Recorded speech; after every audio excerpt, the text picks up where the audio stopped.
Cât ai dat pe mâncarea asta, pornind de la 10 lei și punem în funcție de ce vedem, începe cu o bucată foarte frumoasă de carne de vită, plus 50 de lei din prima.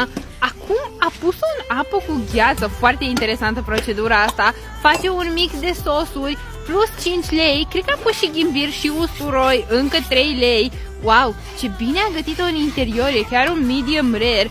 Acum a luat altă bucată, plus 40 de lei, a pus-o în sosul de mai devreme. Wow, arată extrem de bine, încă un gălbenuș, plus 1,50 lei, 109 și 50 de bani.